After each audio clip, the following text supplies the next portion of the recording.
નમસ્કાર દર્શક મિત્રો, રાજકોટ મિરરમાં આપ સર્વેનું હાર્દિક સ્વાગત છે। સ્થાનિક સ્વરાજ્યની ચૂંટણીને આડે હવે ગણતરીના જ દિવસો બાકી રહ્યા છે અને આવતીકાલે સાંજે તો પ્રચાર પણ પૂર્ણ થઈ જશે। ત્યારે હાલ અત્યારના કહી શકાય મહાનગરપાલિકા અને વિરોધ પક્ષના પૂર્વ નેતા વશરામ સાગઠિયા અને વોર્ડ નંબર 15ના ઉમેદવાર આપણી સાથે જોડાયા છે। વશરામભાઈ, આપનો ખૂબ ખૂબ આભાર અમારા રાજકોટ મિરરના આંગણે। ધન્યવાદ। વશરામભાઈ, સીધો જ પ્રશ્ન કે આપ 15 નંબરમાંથી આ વખતે ઉમેદવારી કરી છે અને પક્ષે આપના ઉપર ભરોસો પણ મૂક્યો છે, પરંતુ ક્યાંક ને ક્યાંક ભાજપે આ વોટ જીતવા માટે પ્રતિષ્ઠાનો મુદ્દો બનાવ્યો છે, શું કહેશો? એમાં કોઈ નવાઈની વાત નથી। આની પહેલાં પણ વિજય રૂપાણીએ પ્રતિષ્ઠાનો બનાવ્યો હતો, પરંતુ રાજકોટ વોર્ડ નંબર 15ની પ્રજા ઉપર મારા મતદારો પર મને પૂરો ભરોસો અને વિશ્વાસ છે અને વિશ્વાસ અમારો કાયમ રહેશે। એનું તમને કારણ છેલ્લા 25 વર્ષથી આ વોર્ડ અમારી પાસે છે અને અમારી પાસે જ રહેવાનો છે।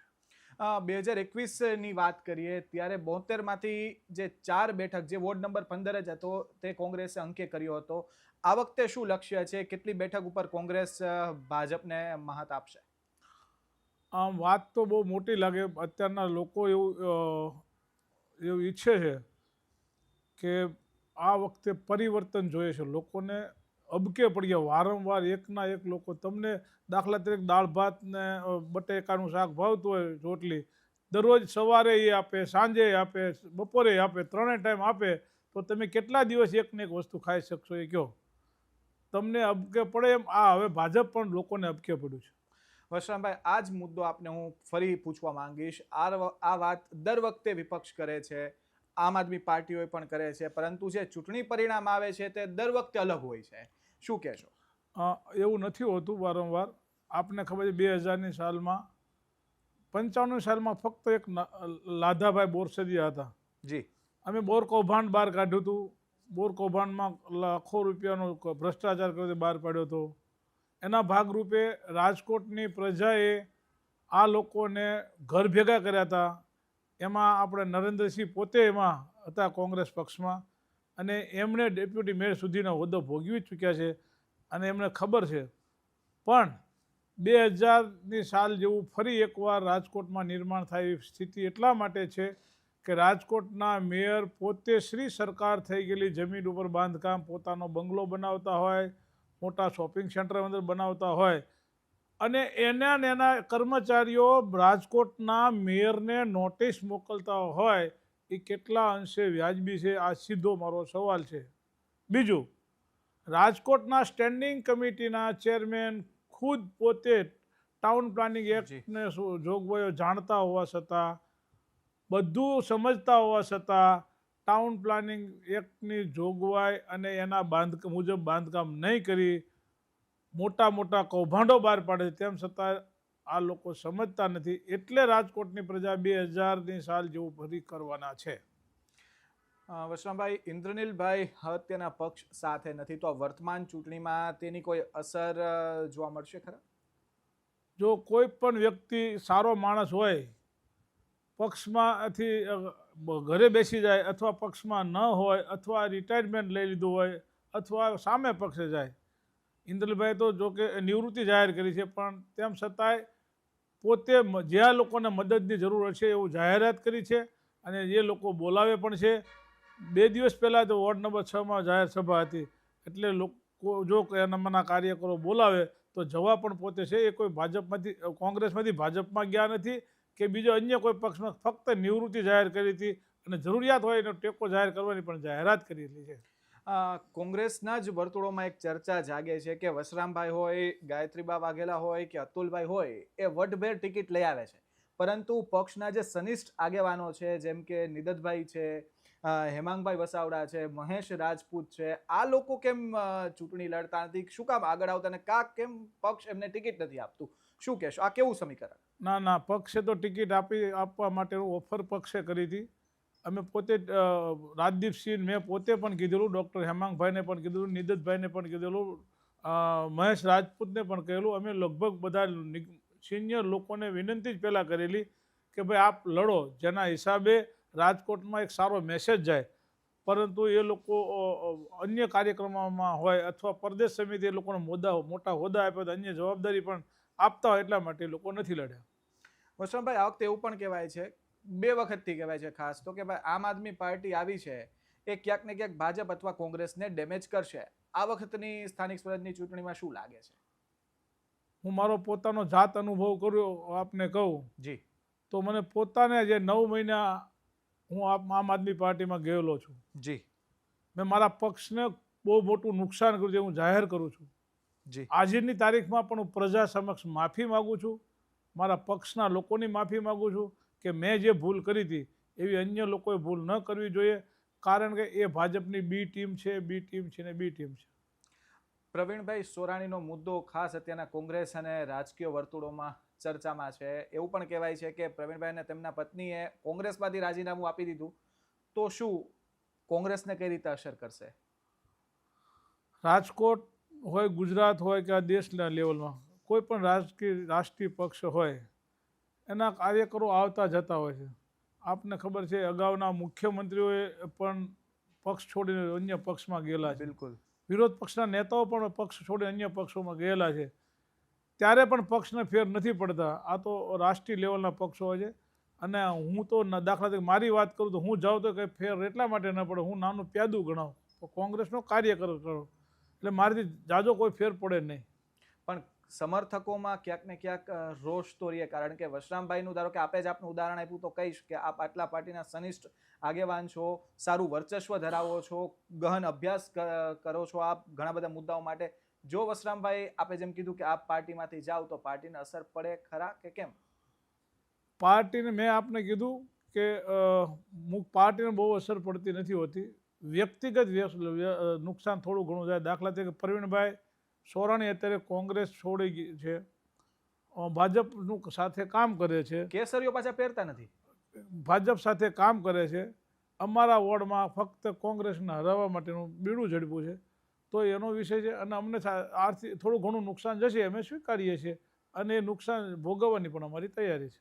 વશરામભાઈ, આપે વિરોધ પક્ષના નેતા તરીકે ખૂબ સારી જવાબદારી નિભાવી છે મહાનગરપાલિકામાં. કહી શકાય કે ભાજપના જે ભ્રષ્ટાચારો હોય, પછી તે ટિકિટનો મુદ્દો હોય, ટીઆરપી અગ્નિકાંડ હોય, દૂષિત પાણી હોય, આવા ઘણા ખરા મુદ્દા ઉપર આપે ગહન અભ્યાસ કર્યો છે અને એને એ વિષયને પ્રજા સમક્ષ લાવવાનો પ્રયત્ન કર્યો છે. શું કહેશો? હું જ્યારે વિરોધ પક્ષ તરીકે બેઠો હોઉં તો મારી ફરજ છે, મારો ધર્મ પણ છે.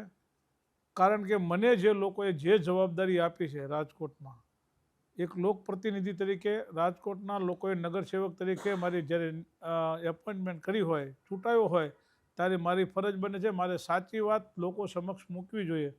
પછી લોકો કેટલું એક્સેપ્ટ કરે છે એ લોકો ઉપર આધાર રાખે, પણ મારી જવાબદારી છે હું ખુલ્લીને વાત લોકો સુધી પહોંચાડું અને પહોંચાડવા માટેની મેં હંમેશા તૈયારી પૂરી કરી છે અને લોકો સુધી પહોંચાડ્યું પણ છે.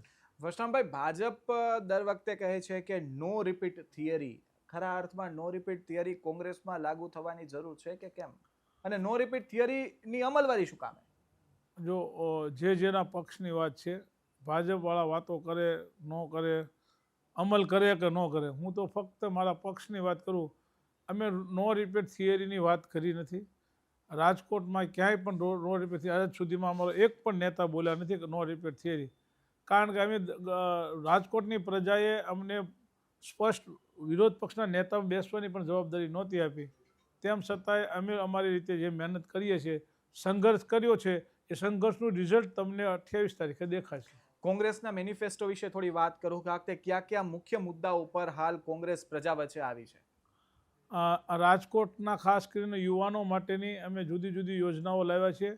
એમાં પરીક્ષાઓની જીપીએસસીની પરીક્ષાની તૈયારી હોય તેના માટેના સેન્ટર મફત ફ્રી માટે ખોલી દેવાના છે. સ્પોર્ટ્સ ક્લબો બનાવવાના છે, લાઇબ્રેરીઓ બનાવવાના છે. શિક્ષણ માટે ઝોન વાઇઝ અમે ઇંગ્લિશ મીડિયમ સ્કૂલ પણ શરૂ કરવાના છે. જો રાજકોટ મહાનગરપાલિકામાં કોંગ્રેસનું શાસન આવે તો.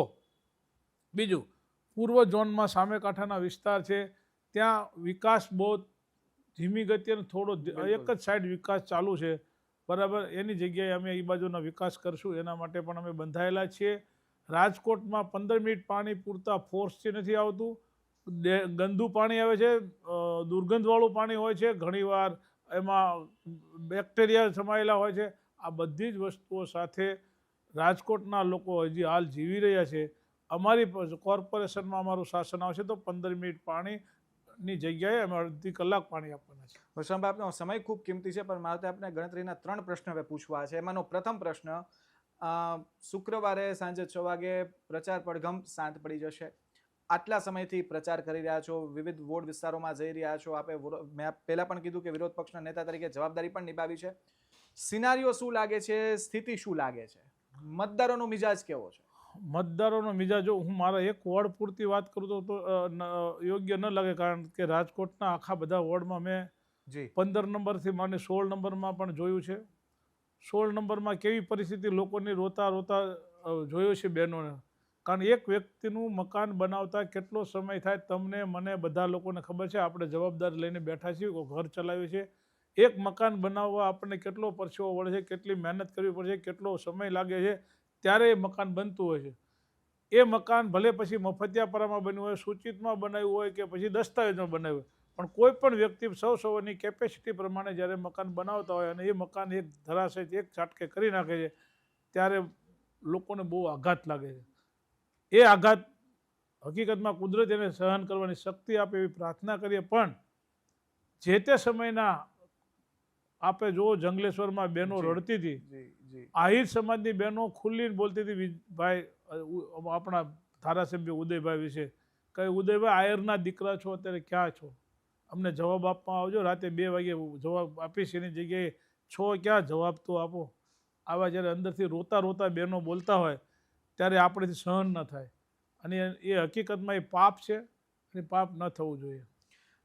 વસરામભાઈ, ખાસ આ વખતે બેઠક વહેંચણીને લઈને ટિકિટ બાબતે ભાજપમાં ઘણા ખરા પ્રશ્નો ઊભા થયા છે, આંતરિક વિખવાદ જોવા મળી રહ્યો છે. ક્યાંક ને ક્યાંક કોંગ્રેસમાં પણ એવું છે. શું માનો છો કે વિજયભાઈ નથી તો ભાજપ માટે સૌથી મોટો ગેરફાયદો ઊભો થશે અને કોંગ્રેસ માટે કદાચ ફેવરેબલ ફેક્ટર સાબિત થાય?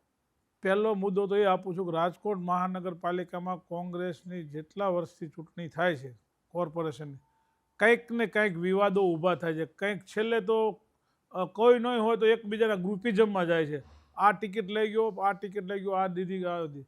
આ વખતે એઆઈસીસીની અને પીસીસીની ઓલ ઇન્ડિયા કોંગ્રેસ કમિટી, પ્રદેશ કોંગ્રેસ સમિતિની સીધી ગાઈડલાઈન હતી કે રાજકોટ શહેર હોય, અમદાવાદ શહેર હોય કે મોરબી કોઈ પણ શહેર હોય, એના પ્રમુખ અને એનો નેતા અથવા પ્રમુખ અથવા શાસક પક્ષનો નેતા, આ લોકોનું રાય લેવાની, એ લોકોને સ્વતંત્ર સત્તા આપવાની, અને સત્તાના ભાગરૂપે રાજકોટમાં આજે એક પણ સભ્ય નથી આમ ગયો, નથી આમ ગયો, નથી ફૂટ્યો, કશું નથી થયું, નથી અમારી મેન્ડેટમાં પ્રોબ્લેમ આવ્યો.